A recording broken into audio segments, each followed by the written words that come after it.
Hello students, आज के इस वीडियो में हम देखेंगे जीके प्रैक्टिस सेट नंबर 3। यहाँ पे हम कुछ जीके के क्वेश्चंस की प्रैक्टिस करेंगे और इसके बारे में हम क्वेश्चन देखेंगे कि क्या क्या क्वेश्चन हमको यहाँ पे दिए गए हैं। तो सबसे पहले हम यहाँ पे बात करेंगे क्वेश्चन नंबर फर्स्ट की। इसमें आपको यहाँ पे गिवन है कि भारत में स्थापित पहला नेशनल पार्क है। तो आपको यहाँ पे ये बताना है कि इनमें से कौन सा नेशनल पार्क है जो सबसे पहले भारत में बनाया गया था।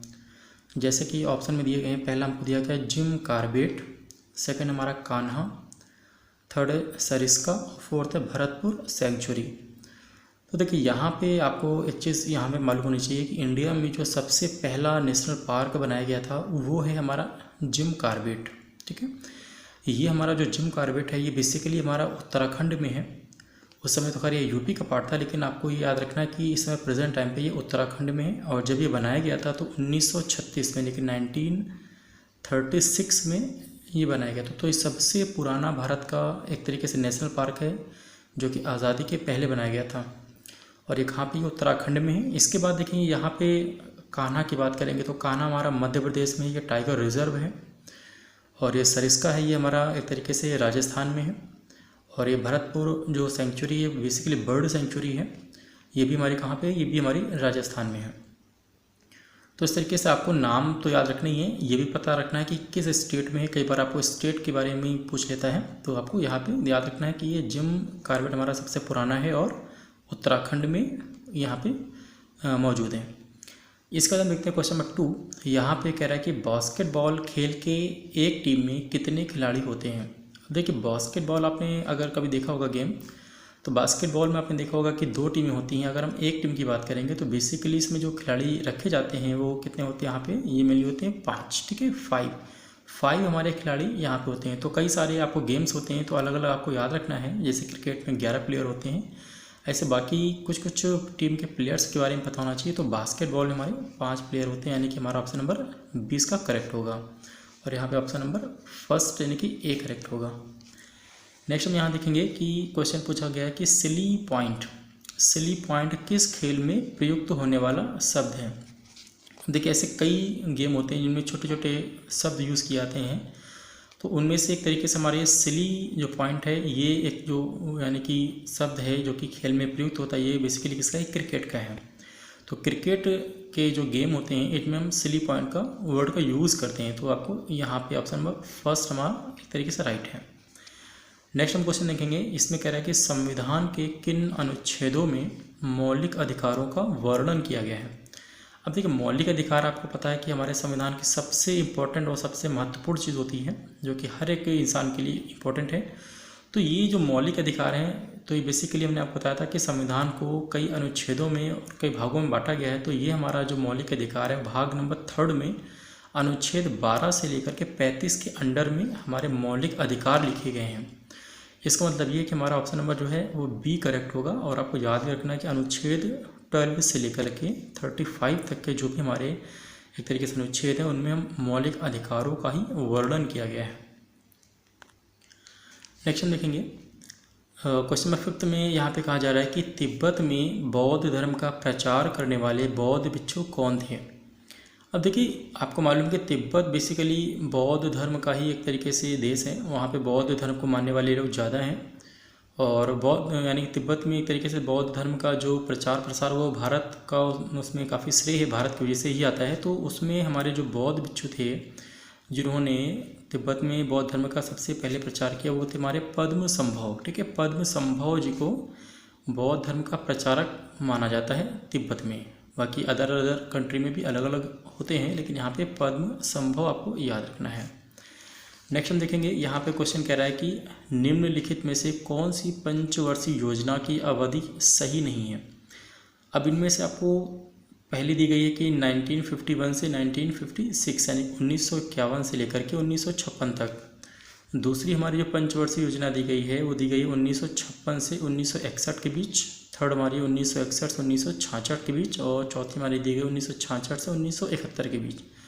अब आपको मालूम है कि पंचवर्षीय योजना हमारी देश की एक तरीके से बहुत एक तरीके अच्छी योजनाओं में से एक है, जिसमें हम 5 वर्षों के लिए अपनी योजनाएं निर्धारित करते हैं, यानी कि हमारी गवर्नमेंट करती है कि आने वाले 5 सालों में हमें किस प्रकार के लक्ष्य रखने हैं। तो ये बात सही है कि पहली हमारी जो पंचवर्षीय योजना है वो 1951 से लेकर के 1956 में आई थी, और दूसरी वाली जो थी 1956 से 1961 के बीच में मानी जाती है या आई थी। और थर्ड देखिए हमारी 1961 से लेकर के 1966 के बीच में है। लेकिन अब ये आपको ध्यान देना है कि इस पंचवर्षीय योजना के दौरान दो चीज़ आपको याद रखनी है कि 1962 के टाइम में हमारा जो इंडिया है इसकी यानी कि चाइना से लड़ाई हुई थी, तो चीन से लड़ाई हुई। उसके बाद 1965 में पाकिस्तान से लड़ाई हुई, ठीक है। तो इन लड़ाइयों की वजह से हमारे देश की कंडीशन काफ़ी एक तरीके से ख़राब हो गई, जिसकी वजह से हमारी जो अगले यानी कि इस तीसरी जो पंचवर्षीय योजना है इसको ब्रेक किया गया, और सीधे हमारी जो अगली चौथी पंचवर्षीय योजना है 1969 से, ठीक है, 1969 से लेकर 1974 के बीच में लाई गई। तो जो 3 साल का गैप हुआ, ठीक है, तीसरी और चौथी योजना के बीच में हमारे 3 साल का गैप हुआ, तो इनमें क्या किया गया, हर साल इंडिविजुअल यानी कि एक साल की योजनाएं लेके आई गई कि एक साल में हमें क्या अपना लक्ष्य तैयार करना है। उस तरीके से आपको ध्यान देना है कि 3 वर्षों का गैप हुआ है। इसका मतलब ये है कि जो चौथी पंचवर्षीय योजना है ये हमारी 1966 से 1971 के बीच की है, ये हमारी गलत है। इसका ये हमारा टाइम सही नहीं है, यहाँ पे होना चाहिए 1969 से लेकर के 1974 के बीच में। तो हमारा ऑप्शन नंबर एक तरीके डी सही होगा, क्योंकि यहाँ पे पूछा जा रहा है कि निम्नलिखित में से कौन सी पंचवर्षीय योजना की अवधि सही नहीं है। तो आई होप आपको समझ में आ गया होगा कि क्यों हमने यहाँ पे ऑप्शन नंबर 4 टिक किया है। नेक्स्ट हम यहाँ पे देखिए क्वेश्चन देखेंगे कि भारत छोड़ो आंदोलन के समय वायसराय कौन था भारत में, ठीक है। अब यहाँ पे आपको ध्यान देना है कि जब भारत में भारत छोड़ो आंदोलन का एक तरीके से यहाँ पे टाइम था, तो उस समय जो भारत में एक तरीके से वायसराय थे उनका नाम था, ऑप्शन में दिया गया कि Lord Mountbatten, Lord Wavell, Lord Lithgow and Lord Irwin. तो यहाँ पे हमारा जो करेक्ट ऑप्शन होगा वो हमारा होगा थर्ड यानी कि सी। तो लॉर्ड लिथगो को हमारा तरीके से इस भारत छोड़ो आंदोलन के समय का वायसराय माना जाता है। नेक्स्ट हम देखेंगे यहाँ पे, तो क्वेश्चन नंबर 8 में कह रहा है कि धातु के 4 गेंदें हैं, सूर्य के प्रकाश में अगर रखी गई हैं तो कह रहा है कि कौन सबसे अधिक गर्म होगी, और आपको ऑप्शन दिया गया कि मैग्नीज, लोहा, तांबा या एल्यूमिनियम।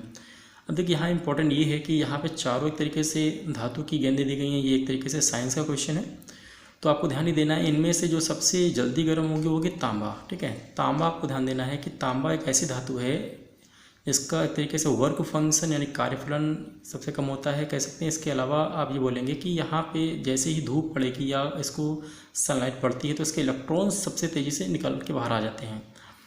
तो इसका मतलब ये है कि हमारा जो तांबा है वो सबसे जल्दी गर्म होने वाली एक तरीके से धातु है। नेक्स्ट हम क्वेश्चन देखेंगे कि यहाँ पे पूछा जा रहा है कि निम्नलिखित में से कौन सी युक्ति विद्युत ऊर्जा को यांत्रिक ऊर्जा में परिवर्तित करती है।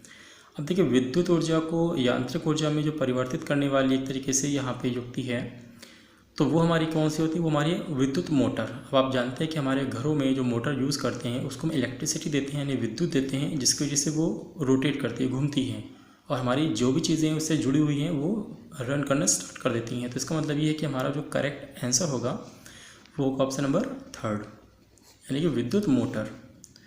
नेक्स्ट हम देखेंगे, कह रहा है कि कांसा यानी कि ब्रॉन्ज मिश्र धातु है। ये आपको पता है कि कांसा यानी ब्रॉन्ज हमारा मिश्र धातु होता है। ये किसका मिश्र धातु है, आपको पूछा गया कॉपर या टीन, कॉपर टीन या फास्फोरस, कॉपर और जिंक या कॉपर जिंक और निकेल। तो यहाँ पे हमारा जो करेक्ट आंसर होगा वो होगा हमारा फर्स्ट यानी कॉपर और टिन। कॉपर और टिन को मिला करके हमारी ब्रॉन्ज यानी कि कांसा का निर्माण होता है। नेक्स्ट हम देखेंगे यहाँ पे, कह रहा है कि तंबाकू में पाया जाने वाला रसायन कौन सा है। तो देखिए तंबाकू में मेनली जो रसायन पाया जाता है वो होता है निकोटीन, जबकि यहाँ दिया गया morphine, heroine, quinine and nicotine. तो हमारा जो करेक्ट आंसर होगा वो होगा ऑप्शन नंबर बी यानी कि निकोटीन हमारा तंबाकू में पाया जाने वाला रसायन होता है। नेक्स्ट हम देखेंगे, कह रहा है कि मानव शरीर के किस अंग में हड्डियों की संख्या सर्वाधिक होती है। अब देखिए मानव शरीर के बारे में आपको मालूम है कि बेसिकली 206 हड्डियाँ होती हैं पूरे शरीर में। अगर इनमें हम 2 चीज़ों को अगर जोड़ दें यानी कि हाथों को और पैरों को, यानी दोनों हाथों को और दोनों पैरों को अगर हम जोड़ दें तो आधे शरीर की हड्डियाँ ये दोनों के निर्माण से बनती है यानी कि 103, ठीक है। तो अगर यहाँ पे बात करेंगे कि हाथों पैरों में आधी हड्डियाँ होती हैं, तो सबसे ज़्यादा हड्डियाँ किस पार्ट में होती है, तो हाथों में। अगर दोनों हाथों को मिला देंगे तो देखिए 27 आपके दोनों हाथों में हड्डियाँ होती हैं, 54 मान लीजिए। तो इस तरीके से सबसे ज़्यादा हड्डियाँ आपके हाथों में होती है। तो यहाँ पे देखिए ऑप्शन में क्या क्या दिया गया है, कह रहा है कि अंगुलियों, मस्तिष्क, छाती और कशेरुकाओं। अब देखिए यहाँ पे हाथों का मतलब ये अंगुलियों, यहाँ पे अंगुलियों की बात की जा रही है, तो अंगुलियाँ हमारे हाथों पैरों में ही होते हैं। तो इसका मतलब हमारा सबसे जो बेटर आंसर है वो हमारा होगा ऑप्शन नंबर ए। ठीक है, तो अंगुलियों में सबसे ज़्यादा हड्डियाँ पाई जाती हैं। नेक्स्ट हम देखेंगे, यहाँ पे क्वेश्चन नंबर 13 कह रहा है कि करो या मरो का प्रसिद्ध नारा किसने दिया था। अब देखिए करो या मरो, आपको पता है कि आज़ादी के दौरान ये नारा दिया गया था। तो इसको देने वाले जो हमारे एक तरीके से क्रांतिकारी थे वो हमारे कौन थे, महात्मा गांधी। ठीक है, महात्मा गांधी हमारे यानी कि जो राष्ट्रपिता हैं, इन्होंने ही करो या मरो का एक तरीके से यहाँ पे नारा दिया था, जिसकी वजह से एक तरीके से पूरी फौज और जितने भी पॉपुलेशन थी उस समय सब इनके साथ हो गई थी, ताकि जितनी जल्दी हो सके हमको आज़ादी मिल सके। तो इसका हमारा जो राइट ऑप्शन होगा वो होगा हमारा फर्स्ट, यानी कि महात्मा गांधी। नेक्स्ट हम देखेंगे, यहाँ कह रहा है कि भारत सरकार ने परिवार नियोजन कार्यक्रम को राष्ट्रीय स्तर पर किस वर्ष अपनाया। अब देखिए यहाँ पे अगर बात करेंगे किस वर्ष अपनाने की, तो आपको जो राइट हमारा जो ऑप्शन है वो हमारा 1952। तो भारत सरकार ने जो परिवार नियोजन का जो कार्यक्रम था वो हमारा अपनाने का जो टाइमिंग है वो हमारा है 1952 ईस्वी में भारत सरकार ने इसको अपनाया था। नेक्स्ट हम क्वेश्चन देखेंगे, यहाँ पे ये कह रहा है कि ग्रेट बैरियर रीफ किस देश में है। अब देखिए ग्रेट बैरियर जो रीफ है हमारी वो बेसिकली ऑस्ट्रेलिया में पाई जाती है। तो हमारी यहाँ पे ऑप्शन नंबर डी करेक्ट होगा, यानी कि ऑस्ट्रेलिया। तो आई होप ये आपको सारे क्वेश्चन एक तरीके से क्लियर हो गए होंगे। तो इसी तरीके से मिलते हैं नेक्स्ट वीडियो में एक और प्रैक्टिस सेट के साथ। तब तक के लिए बहुत बहुत